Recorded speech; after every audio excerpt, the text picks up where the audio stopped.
leader et partez à la conquête de votre mission de vie via votre astrologie, votre thème astral. L'astrologie, c'est juste une discipline comme une autre. Ça peut être le tarot, ça peut être d'autres choses un peu peut-être perçues et ésotériques par plusieurs personnes. Moi, je m'adresse uniquement à ceux pour qui ça va résonner forcément. N'hésitez pas à me laisser des petits commentaires si vous souhaitez plus d'accompagnement autour de certaines caractéristiques de votre thème astral. Toujours est-il que dans le thème astral, on a quand même des gros indicateurs de mission de vie. Et là, je vais parler en l'occurrence des nœuds nord parce que c'est votre destination finale dans votre thème astral. C'est la clé de voûte un peu de tout votre enseignement dans votre thème astral et toutes les maisons par lesquelles vous passez pour acquérir toute cette connaissance jusqu'à votre nœud nord. Donc on va pas parler du positionnement des nœuds nord dans les maisons, mais par contre on va parler des 12 nœuds nord et leur mission spécifique dans votre thème astral. Donc on va commencer par le premier signe du zodiaque qui est le nœud nord bélier. Alors si vous avez un nœud nord bélier, évidemment vous avez un nœud sud poisson. Ça veut dire quoi? Ça veut dire que votre nœud sud c'est un peu votre marque de fabrique et le nœud nord c'est ce vers quoi vous tendez. Donc si vous avez un nœud nord en bélier, votre destination finale c'est réellement de gagner en estime de vous et d'identité.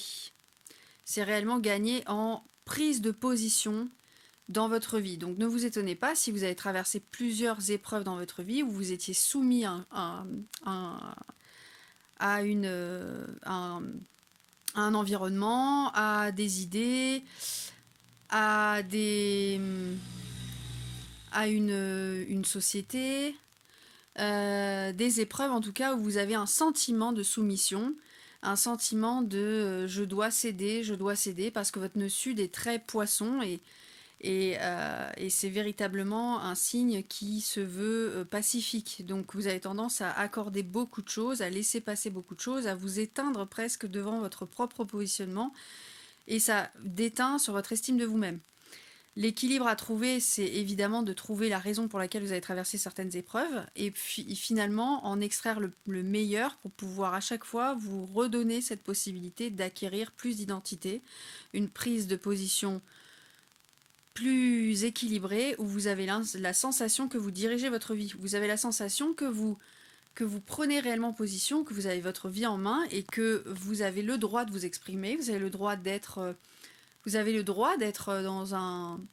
dans une co-création de votre vie, vous avez le droit de dire non. C'est un peu la spécificité des nœuds nord en bélier. C'est réussir à acquérir cette capacité à se sentir exister et donc à être responsable de sa vie. Toutes les épreuves que vous avez vécues sont un manque de responsabilité. On va pas se mentir, c'est pas parce que le poisson est pacifique qu'il n'a pas peur du regard des autres, il n'a pas peur de déranger.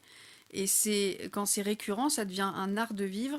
Et dans ce cas-là, ça vous incube un manque de responsabilité vis-à-vis de vos actes et votre vie en général. Donc vous ne pouvez pas blâmer l'extérieur, vous n'avez que le résultat de ce que vous cédez à chaque fois, CEDER, de votre réalité extérieure. Donc c'est véritablement ça le nœud nord, c'est réussir à prendre position dans votre vie, à vous affirmer et à décider d'être le leader de votre vie. C'est réellement ça. Donc je vais créer une méditation spécifique pour les nœuds nord en bélier pour qu'ils puissent reprendre leur pouvoir personnel et donc être responsables de leur propre vie afin de co-créer leur vie. Voilà, je vous laisse pour le prochain podcast qui est donc le nœud nord en taureau.